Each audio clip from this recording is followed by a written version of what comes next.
let's make some biscuits. These are like the easiest damn biscuits I ever made in my life. Really, you put the stuff in the thing, and then you put the stuff in the other thing, and then you put the stuff in that thing over there, and then you have the most delicious biscuits you've ever had. All right, so you're gonna take your dry ingredients first, and then you're going to mix your dry ingredients all up together, and then you're gonna put the wet on top, and that's it. 2.5 cups of flour, 4 teaspoons of baking powder, 4 teaspoons of sugar, 2 teaspoons of salt, 1 stick of butter, and 2 cups of buttermilk. I only think I have like 1 cup of buttermilk. Yeah, I don't have 2 cups of buttermilk. So what I do have, I have some sour cream and I have some regular milk. If you don't have buttermilk, but you do have milk and sour cream, you're good to go. Or milk and lemon juice, you can makeshift some buttermilk. 1 cup of buttermilk is 3/4 of a cup of sour cream and 1/4 of a cup of milk. And that equals 1 cup of buttermilk. We'll get to that later. Do y'all like my Christmas pony? It's Christmas, so I've got a ponytail. Okay, I already measured out the flour, it's just easier. Most bakers would probably suggest that you weigh this out. I am not a baker, so I scooped it right out of the bag. I did 2 cups and then I did a 1/2 cup. And that's what we have here. It's probably not perfect, but it doesn't matter for this. So I put the flour in there. Done. 4 tablespoons of baking powder, not soda. I don't know what happens in my brain, but I can't keep the 2 separate. 4 teaspoons. 1, 2, 3, 4. 4 teaspoons of sugar. I don't really need to tell you very much about this product right here. I'm sure you're familiar with it. 4 of these teaspoons. 2 teaspoons of salt. Another product that I'm certain you're familiar with. 2 of those. Just like whisk this around in the bowl and try to incorporate all those ingredients together. Now it's time to melt down the butter, which is another very simple process. Get a bowl, put it on the table. Grab some butter, put it in the bowl, butter, together. So I'm gonna put this in the microwave 30 seconds. I'm gonna do 30 seconds and I'm literally gonna watch it. No, I'm not. I'm not gonna watch it. It's a little bit of a, I'm a little short for that, to be honest with you. I'm a little too short. I think it's probably melting because that's the job of the microwave. Oh yes, that is melted butter. Let's sort out our buttermilk situation. I have not quite 1 cup of buttermilk. What you could do is just have 2 cups of buttermilk, but I don't. So I'm gonna top this 1 cup of buttermilk off with regular milk. Boom. And then I'm gonna eyeball it for 3/4 of a cup, and then top the rest of that off with milk, just regular milk. Probably a better way to do this, but this is my way, and that's what we're doing here today. No, we're talking about the way I do things.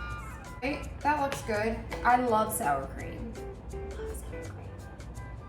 So, see, I put some in there, bloop, and then milk, and then we'll do that. Do about that sour cream. Oh, these are gonna be so damn delicious. I just can't even wait. Oh, that looks good. We've got our buttermilk. We've got our butter. This pan, you will not need grease, oil, cooking spray. Now, you'll see why in a second. I'm gonna use the whisk since I did this weird thing with the fake buttermilk stuff, and I'm just gonna sorta, I don't know what I'm doing. But I think this seemed like a good idea when I decided to do it just now. Honestly, I'm sticking to it. I think that was a great idea. I feel like that's smoother. It's smoother now. Definitely. Most definitely. Okay, so you have your pan. This one's 8 by 8. You can use 9 by 9. Make sure it's not too shallow, because if it is, you're gonna make a mess. And nobody wants that. Take your butter, your melted butter, and you're gonna pour it right in to there. Done. Then you're gonna take your buttermilk, you're gonna pour it into your dry, right? Wasn't there like a macaroni and cheese meme? Wets and dry. You're gonna take your wets, you're gonna put it in the dry. And then with clean hands, wash them first. You're gonna mix it all around with your fingers. Boop, boop. This is a really wet dough. So don't be like freaked out when you're like, this is not the biscuit dough I'm used to. It's not going to be. It's gonna be far more moist. I know some people really hate that word. But this is gonna be far more wet than what you're used to if you've made traditional biscuits before. And no shade on a traditional biscuit, because them bitches are delicious. It's just a little too much sometimes when all you want is just a quick little biscuit. To me, these taste like KFC biscuits. Am I allowed to say that? Can I say that? These taste like a kernel may have made them. They may have been made by a kernel. We've got the dough. I'm just gonna show you. It's like wet, you know? So that's good to go. Your dough is done. See? Boom. The next step is to plop the dough into the butter. And just put it right on top.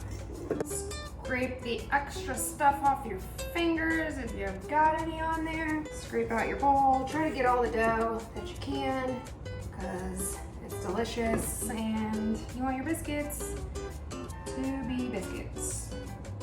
And they can't be biscuits without the dough. Okay. Pay no mind to the fact that the other half of my spatula is missing, because it does not matter for what I'm using it for.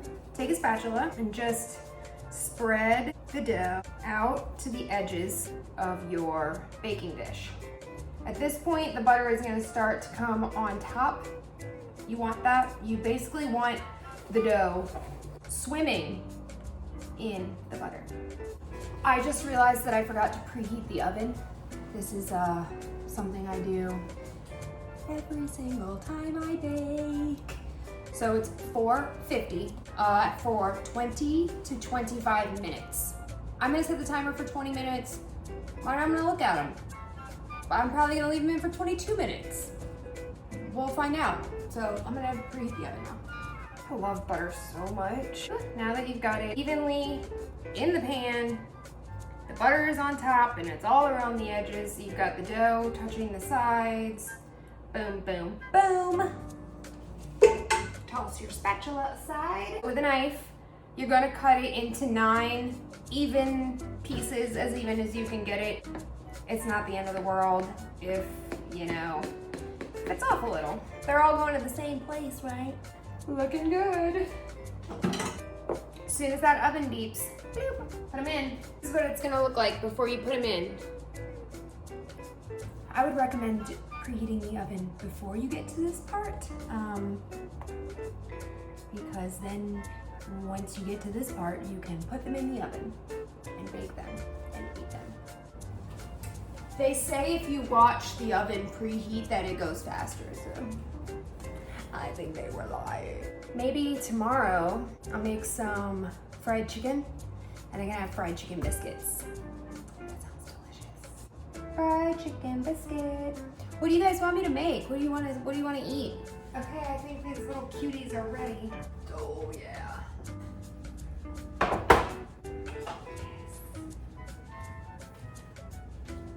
I love butter. Like, I think butter is my favorite food group. Is it a food group? It's a food group now. Let me show you guys how good these look. Do you see this? What I'm gonna do is I'm going to put a little bit more butter on top. Just a little bit. It's good for you, I swear. Just a little bit. That looks delightful. Biscuit time, y'all.